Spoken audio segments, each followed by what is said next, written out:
Hello everyone, welcome back to my channel. I'll be talking about growth factors in this video tutorial. This is part 6 of the cell cycle control system. Extra cellular signal molecules हमने last video में बात की थी और वो 3 classes में divide किए थे, mitogen, growth factor and survival factor. In this video I discuss growth factors.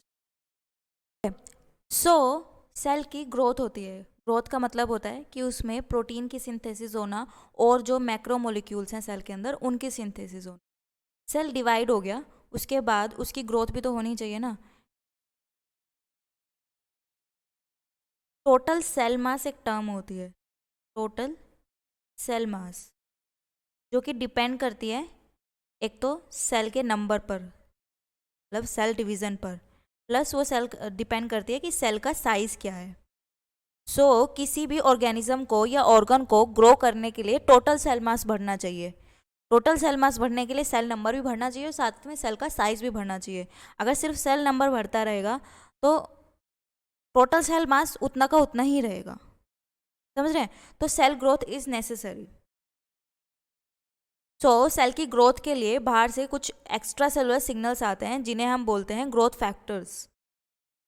Again यहाँ भी प्लाज्मा मेम्ब्रेन में रिसेप्टर्स प्रेजेंट होते हैं. जैसे माइटोजन के लिए रिसेप्टर प्रेजेंट था, यहाँ ग्रोथ फैक्टर के लिए रिसेप्टर प्रेजेंट होएगा, रिसेप्टर आएगा, उसकी वजह से PI3 काइनेज एक्टिवेट हो जाएगा. PI3 काइनेज नाम में ही है, काइनेज मतलब फोस्फेट ऐड करेगा. कहाँ पर? थर्ड पोजीशन पर, PI के, फोस्फोलिपिड के. तो जो प्लाज्मा मेम्ब्रेन में आयनिसिटोल फोस्फोलिपिड प्रेजेंट होती है, उसके आयनिसिटोल के थर्ड पोजीशन पर it will add phosphate, right.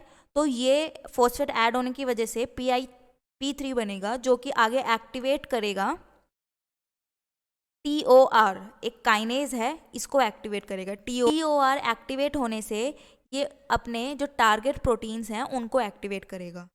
वो काइनेजेस भी हो सकते हैं, रेगुलेटरी फैक्टर्स भी हो सकते हैं. लाइक S6K को ये एक्टिवेट करेगा. ये एक काइनेज है जो कि S6 इसका टारगेट है.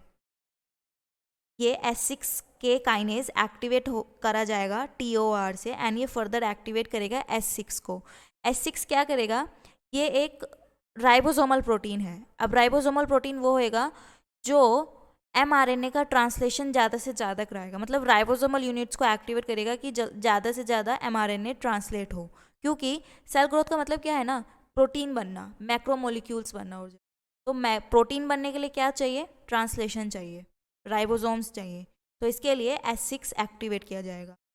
देन TOR एक्टिवेट करेगा जीन रेगुलेटरी फैक्टर्स को कुछ. अगेन जीन रेगुलेटरी मतलब जो किसी जीन को रेगुलेट करेंगे. और कौन से जीन को रेगुलेट करेंगे? जो कि राइबोसोम सिंथेसिस में इन्वॉल्व है. राइबोसोम सिंथेसिस क्यों चाहिए? क्योंकि प्रोटीन कौन बनाता है? राइबोसोम बनाता है ना, पोलिसोम बना करके mRNA पर. राइबोसोम सिंथेसिस होएगी तो ऑटोमेटिकली प्रोटीन सिंथेसिस भी बढ़ जाएगा.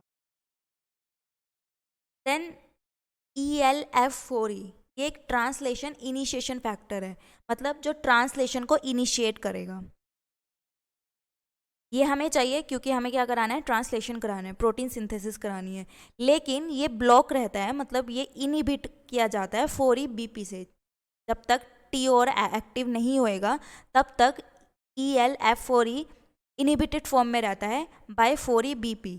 जब टोर एक्टिव हो जाएगा, टोर 4EBP को इनहिबिट कर देगा, जिसकी वजह से ELF4E एक्टिव हो जाएगा. और ये एक्टिव हो जाएगा तो ट्रांसलेशन होना स्टार्ट हो जाएगा, क्योंकि ये ट्रांसलेशन इनिशिएशन फैक्टर है. एंड जब ग्रोथ फैक्टर आता है तो न्यूट्रिएंट्स चाहिए होते हैं ग्रोथ के लिए, प्रोटीन सिंथेसिस के लिए, मतलब अमाइनो एसिड्स चाहिए क्योंकि प्रोटीन बनाना है. तो सेल के अंदर अमाइनो एसिड्स आने स्टार्ट हो जाते हैं. देन इन अमाइनो एसिड्स का सेल के अंदर आना समहाउ TOR को एक्टिवेट करता है. ये कैसे एक्टिवेट करता है ये अभी तक नोन नहीं है, but it activates TOR in some वे.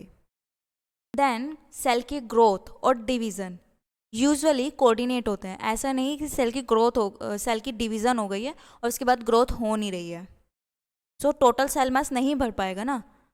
इसीलिए सेल की ग्रोथ और डिवीज़न कोऑर्डिनेट वे में होती है यूजुअली, हमेशा नहीं बट ज़्यादातर होती है. कैसे? और इसके अलग अलग मैकेनिज्म हैं, मतलब अलग अलग तरीके से होते हैं. जैसे ईस्ट है, एक सिंगुलर है, सिंगल सेल ऑर्गेनिज्म है. इसमें एक एक्स्ट्रा सेलुलर फैक्टर आएगा जिसकी वजह से पहले सेल ग्रोथ होएगी. एक एक पर्टिकुलर साइज पे सेल पहुंच जाएगा, जैसे ईस्ट का सेल है वो एक पर्टिकुलर साइज पे जाएगा, उसके बाद ही उसमें सेल डिवीजन होएगा, राइट। ये नहीं है कि पहले सेल डिवीजन होकर फिर सेल ग्रोथ हो रही है, पहले सेल ग्रोथ होगी और देन सेल डिवीजन होगा, और एक ही एक्स्ट्रा सेलुलर फैक्टर इनफ है इसके लिए, सेल ग्रोथ के लिए भी और उसके बाद सेल डिवीजन के लिए।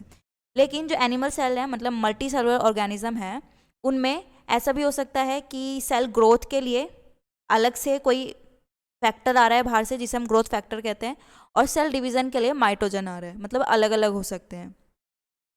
देन ये भी केस हो सकता है कि एक ही सिग्नल, जैसे कोई भी एक्स्ट्रा सेलुलर फैक्टर आया, वही सेल ग्रोथ करा रहा है और वही सेल डिवीजन करा रहा है, तो इन तीनों में से कोई भी केस हो सकता है। एंड ऐसा भी होता है कि सेल डिवीजन और सेल ग्रोथ कोऑर्डिनेटेड नहीं है, मतलब सेल डिवाइड कर रहा है लेकिन ग्रोथ नहीं कर रहा है, ग्रोथ कर रहा है लेकिन डिवाइड नहीं कर रहा है। जैसे मसल सेल और नर्व सेल्स होते हैं, मसल सेल्स और नर्व सेल्स जी नोट फेज में रहते हैं, जी नोट जहाँ पर वो डिवाइड नहीं करते हैं लेकिन वो ग्रोथ करते हैं, उनकी ग्रोथ होती है परमानेंटली। लेकिन ऐसा भी होता है कि सेल ग्रो कर रहा है लेकिन डिवाइड नहीं कर रहा है, जैसे कि एग होते हैं, कुछ एनिमल्स के एग होते हैं, उनमें ग्रोथ तो होती रहती है लेकिन वो रहता एक ही सेल है या दो सेल हैं, रहेंगे एक या दो जितने वो हैं, लेकिन उनमें ग्रोथ होती है, उनका साइज बढ़ता रहता है। और इसका उल्टा भी हो सकता है, जैसे फर्टिलाइजेशन में होता है कि फर्टिलाइजेशन में जाइगोट बनता है, जाइगोट डिवाइड करता है कॉन्टिन्यूसली लेकिन ग्रोथ नहीं होती है कुछ स्टेजेस तक, बाद में होती है लेकिन पहले डिवाइड डिवाइड डिवाइड होता रहता है, कोऑर्डिनेटेड नहीं है कि division then growth, division then growth, समझ रहे? Okay, so that's all, I will see you next video, thank you so much.